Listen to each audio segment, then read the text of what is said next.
আসসালামু আলাইকুম সবাইকে। আজকে আবারও একটা নতুন রেসিপি নিয়ে হাজির হয়েছি। আজকে কিছু ভিন্ন রান্না করব। আজকে তৈরি করব ডাব চিংড়ি। তো চলুন দেরি না করে শুরু করা যাক। এই যে প্রথমে একটি ডাব নিয়ে নিয়েছি।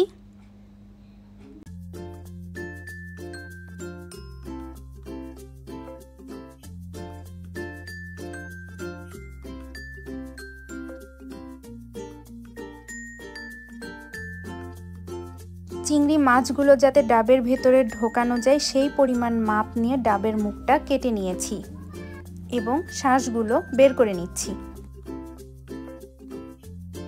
এই যে শাঁসগুলো বের করা শেষ।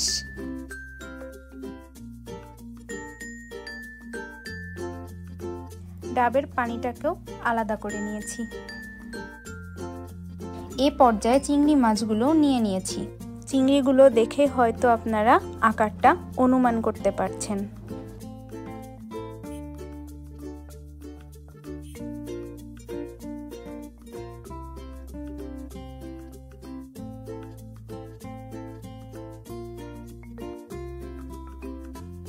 এই যে চিংড়ি মাছগুলো সুন্দর মতো কেটেও নিয়েছি। যেহেতু রান্নাটা পুরো ডাবের মধ্যে হবে, এজন্য চিংড়ি মাছগুলো সব মশলার সাথে প্রথমেই মেখে নিতে হবে। এখানে প্রথমেই কাঁচা পেঁয়াজের মধ্যে পেঁয়াজ বাটা, রসুন বাটা, আদা বাটা, সরিষা বাটা, একে একে হলুদের গুঁড়ো, ঝালের গুঁড়ো এবং লবণও স্বাদ মতো নিয়ে নিয়েছি। এবার সবগুলো একসাথে খুব ভালো মতো হাত দিয়ে মাখিয়ে নিতে হবে।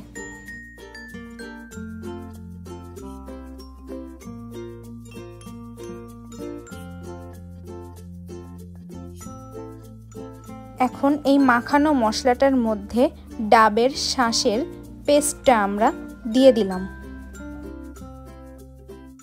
ডাবের শাঁসটা দিয়েও আবারও খুব ভালো মতো মাখিয়ে নিতে হবে। এখন এর মধ্যে আমি কেটে রাখা চিংড়ি মাছগুলো একে একে দিয়ে আরও একবার মেখে নিব।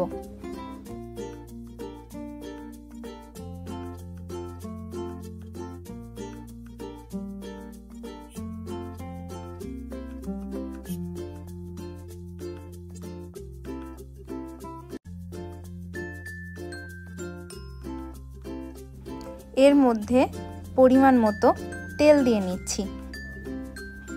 তেলের সাথে ফালি করে রাখা কাঁচা ঝালগুলো দিয়ে দিলাম।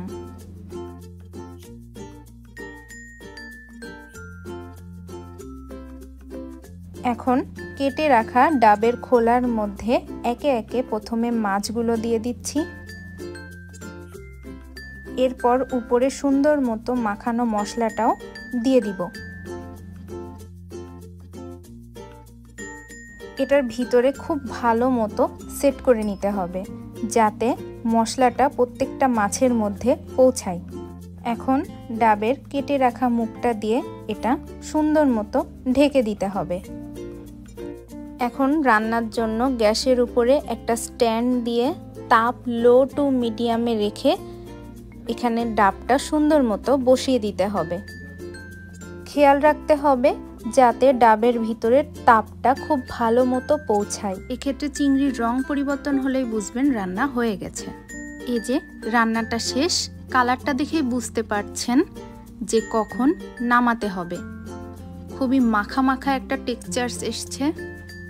নামানোর সময় আলাদা একটা ফ্লেভার পাবেন যা খাওয়ার সময়ও স্বাদটাকে আরও বাড়িয়ে দিবে।